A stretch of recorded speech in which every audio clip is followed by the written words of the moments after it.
Today you will learn how to sound like a native. I'm not just saying this, we truly are using this one small trick to make our speech easier. For all these complicated words in Russian, здравствуйте, all of that, for them to sound a bit easier for us. So our jaw and our mouth is not going to be tired by the end of the conversation that we have with someone. We are using something called consonant devoicing. See, in Russian we have two different categories of consonants, voiced and voiceless.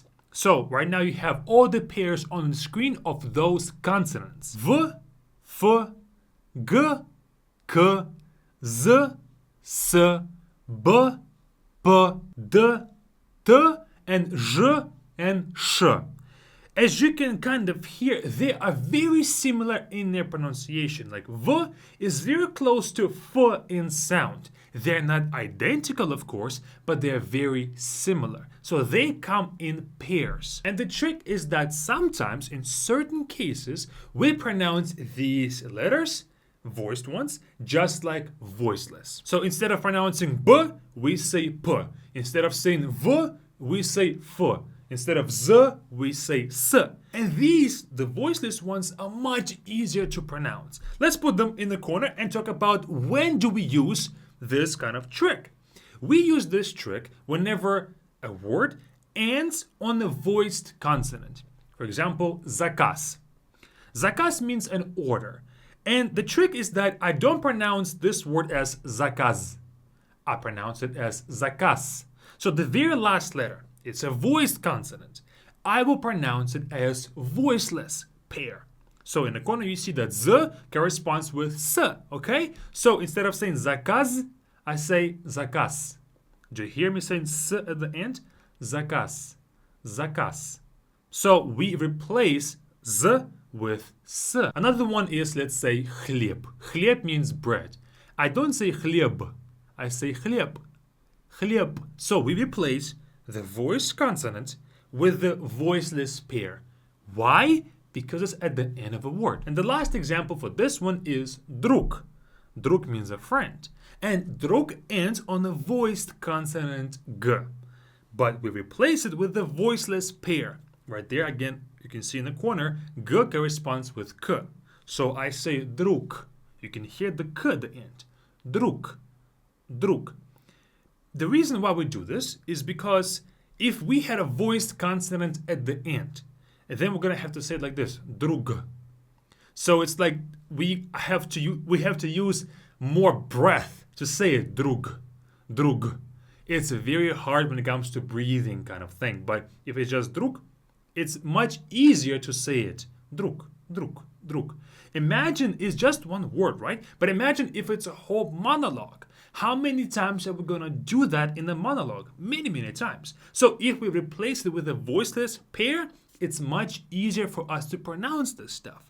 And there's another way, another time when we have to use the same devoicing of consonants. Before we get there, guys, join our BFluent Camp with the first link in the description if you want to get to the next level in your Russian. Mainly speak better and understand others better through grammar, vocabulary, and all of that stuff. Join us with the first link in the description. We are starting very soon. Reserve your spot today not to miss out. It's going to be, the start date is going to be with the link in the description. Check it out and join us now. So this other time when we have to use this devoicing is when a voiced consonant comes before a voiceless consonant. For example, a voiced consonant, B. Voiceless is K, for example, right? This B has to change into a voiceless pair, okay? Because it comes before a voiceless consonant. Again, I think the reason for it is because if there's two consonants, one is voiced, one is not, then we have to use more breath for us to pronounce it. But if it's just both voiceless, it's both voiceless, so breathless, okay? We don't have to use as much breath for us to pronounce this pair. So instead of bk, it would be pk. So bk, pk, very similar in pronunciation, but it's much easier to say pk versus bk. And a word with this combination is пробка.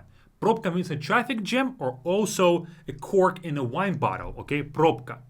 as you can hear, I don't pronounce it as probka. I say probka, probka. Much quicker and easier. Let me actually try to pronounce this probka many times and see if I get tired or not. Let's see. Probka, probka, probka, probka, probka. It's much harder. I have to actually focus on it so hard to pronounce it correctly. While as probka, quick, probka, probka, probka, probka, probka, much easier to pronounce. Another example can be skaska. Skaska means a fairy tale. Skaska. So this z comes before a voiceless consonant k. That's why it's not skazaka, but skaska. It flows so much better. Skaska versus skazaka. Skazaka, it's much harder to pronounce. It's as if a consonant has a stress on it. That's way harder to pronounce. But there's also another time, another instance where this is happening, where a voiced comes before a voiceless. Not just within one word, but when it's a preposition and a word. There's a very common preposition v, which means in, okay, v. And let's say I want to say vputi. Vputi means en route or on the way. Vputi. I don't say vputi. I say vputi, like as if it's an F. Vputi. Why is that? Because the next word starts with a voiceless consonant p. It's not just because it's within one word. We pronounce this all together as if it is one word. Another example can be под столом.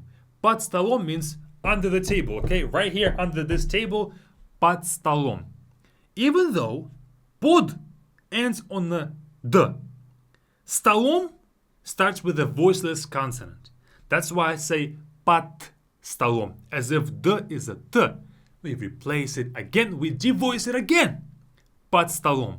I hope now that this stuff is clear now and you'll pronounce words much easier. I hope this video alleviated some stress off your shoulders. Now you can pronounce words better. Check out our BeFluent Camp with this button right here or continue learning Russian with this next video.